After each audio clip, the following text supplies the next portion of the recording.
Hello, everybody. It's Joanna and Tara Zim here from JoannaTransformation.com, and welcome to day 309 out of 366 days to transform all fears back into love, through love, and really to beyond. And today, I am deciding to give attention to a subject matter that I think relates to everybody. The topic is your deepest vulnerability is literally the gold mine of your happiness.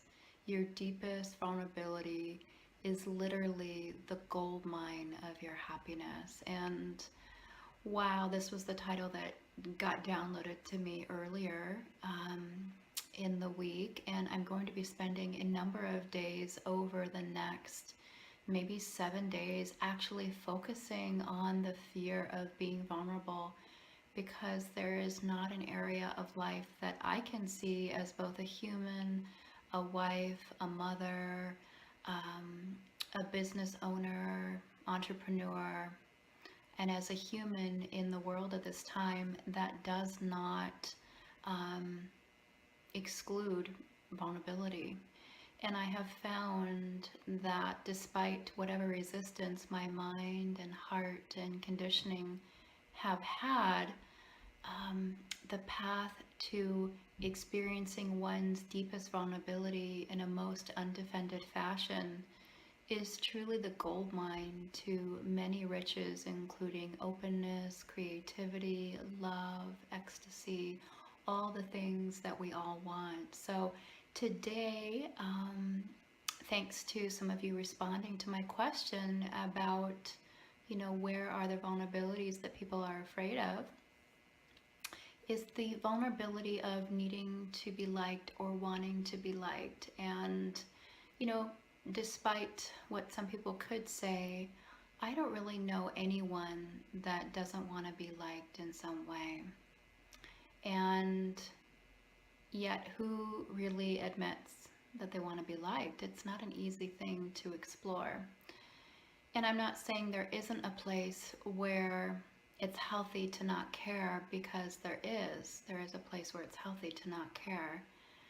So, in working with this, what I would like to invite you to do is to sit down with me here for a couple minutes and just to let yourself, in the privacy of your own mind and your own space, hopefully, to just get quiet with me and to allow yourself to admit or acknowledge or just letting yourself see the place where you are vulnerable to this. And, really cutting off from vulnerability, it's the killer.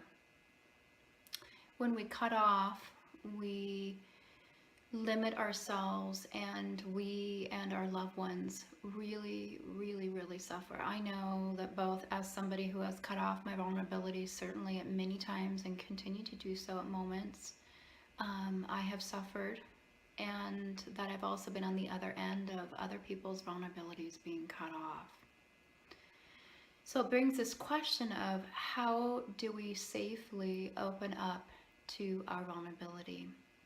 I just wanted to, for the sake of being on the same page with you, is, there's a lot of different definitions out there of vulnerability. And as I sifted through the many descriptions that people gave to me and that I saw, I just want to share this with you. What seemed central was this: vulnerability is the potential harm, degradation, or destruction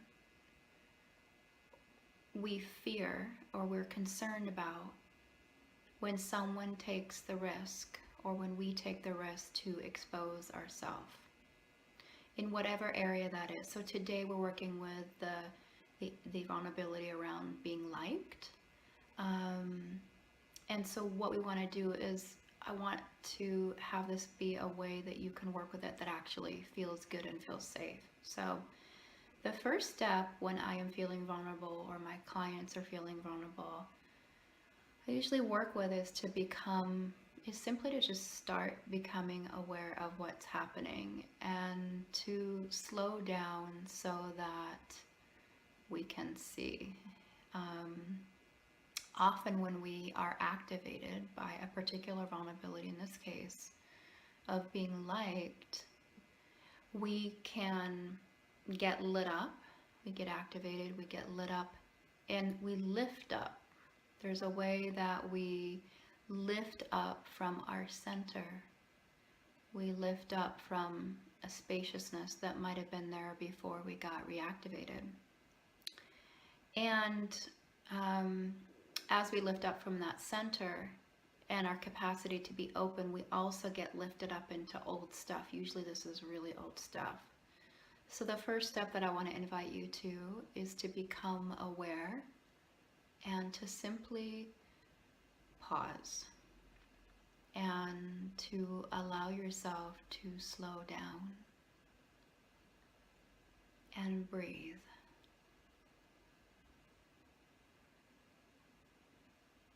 Just like this. And to let the energy settle in your body.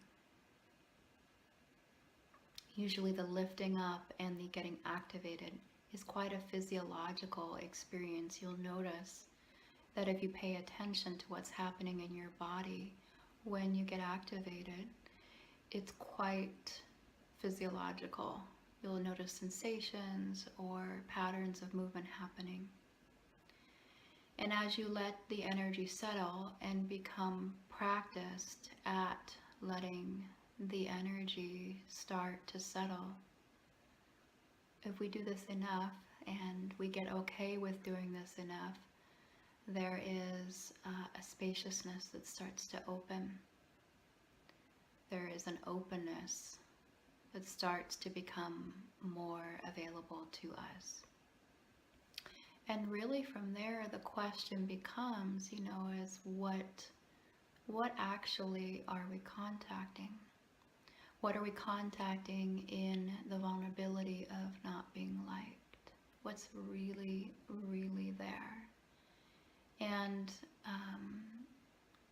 for those of you watching today, catching what is really there, or getting connected is a better way of saying it, to what's really there, that's everything. Because what's really there underneath the activation has always been there. And it's going to continue to try and get our attention, whether we like it or not, so that we can attend to that thing that is actually there, the true core vulnerable essence. So I am going to invite you to explore that today, and just to really sit with that in the privacy of your own space, and to just let yourself see what wants to happen from there. This is a sacred process. It's a transformative process. And over time, any activation and lifting and getting lit up energy can become reconditioned by the practice that we were just doing together. So do let me know if you have any questions in the comment section below. And I'd love to hear what you discover or how you handle this. And I appreciate your comments and suggestions. And if there is a particular vulnerability that you'd like me to explore this week, do let me know. I'd love to put that on my list and give it the attention that it deserves. So thanks for watching. I appreciate you listening. And it's good to see you and be with you. And I'm looking forward to more again soon. Bye-bye.